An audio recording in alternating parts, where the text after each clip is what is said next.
अनुराग ठाकुर के इलाके में भारतीय जनता पार्टी की स्थिति क्या रही।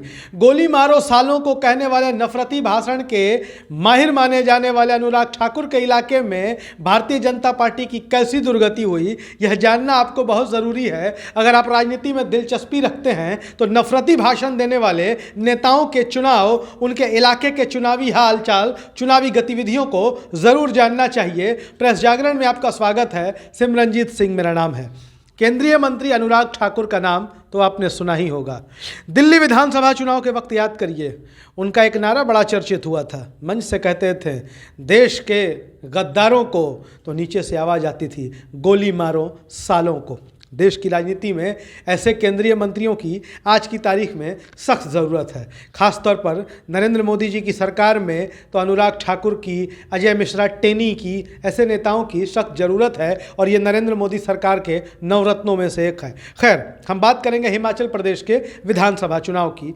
अनुराग ठाकुर का गृह राज्य है हिमाचल प्रदेश, यानी कि वो हिमाचल प्रदेश से ही आते हैं। हिमाचल प्रदेश में कांग्रेस की सरकार बन गई। हिमाचल प्रदेश की जनता ने भारतीय जनता पार्टी को सत्ता से बाहर कर दिया और कांग्रेस को सरकार में ले आई। अब बात करते हैं अनुराग ठाकुर के इलाके हमीरपुर की।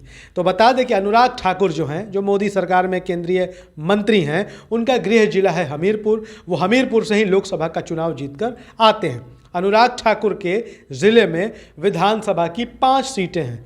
इन 5 की 5 सीटों पर भारतीय जनता पार्टी चुनाव हार चुकी है।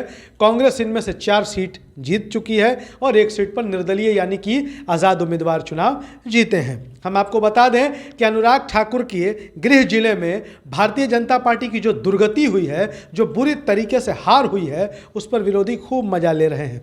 कांग्रेस के युवा विंग यूथ कांग्रेस के अध्यक्ष हैं श्रीनिवास बीवी।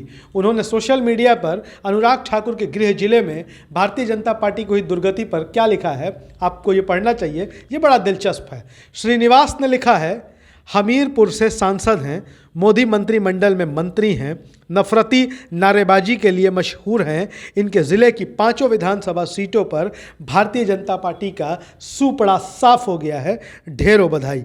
हम आपको बता दें कि हिमाचल प्रदेश के हमीरपुर ज़िले में भारतीय जनता पार्टी के इस बार के विधानसभा में जो दुर्गति हुई है, वैसी पहले कभी नहीं हुई थी। भारतीय जनता पार्टी को हमीरपुर में इतनी शर्मनाक पराजय का सामना कभी नहीं करना पड़ा। हम आपको बता दें कि अनुराग ठाकुर के पिताजी प्रेम कुमार धूमल भी हिमाचल प्रदेश के मुख्यमंत्री रह चुके हैं। हालांकि इस बार के विधानसभा के चुनाव में वो बहुत ज़्यादा सक्रिय नहीं थे, लेकिन भारतीय जनता पार्टी की ओर से हमीरपुर जिले में मोर्चा संभाला था खुद केंद्रीय मंत्री अनुराग ठाकुर ने खूब जनसभाएं की थी। इसके बावजूद भारतीय जनता पार्टी की होने वाली दुर्गति को वो नहीं रोक पाए।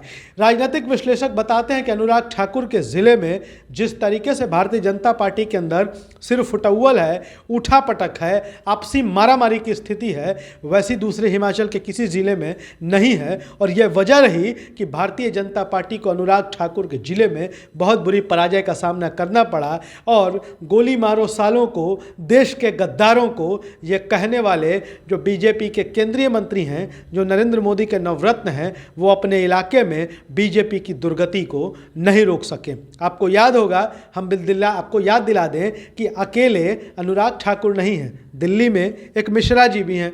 मिश्रा जी का नाम क्या बताइए आपको। मिश्रा जी भी खूब सांप्रदायिक भाषण देते हैं, ध्रुवीकरण की कोशिशें करते हैं, और वो जितनी कोशिशें करते हैं भारतीय जनता पार्टी से दिल्ली उतनी ही दूर होती जाती है।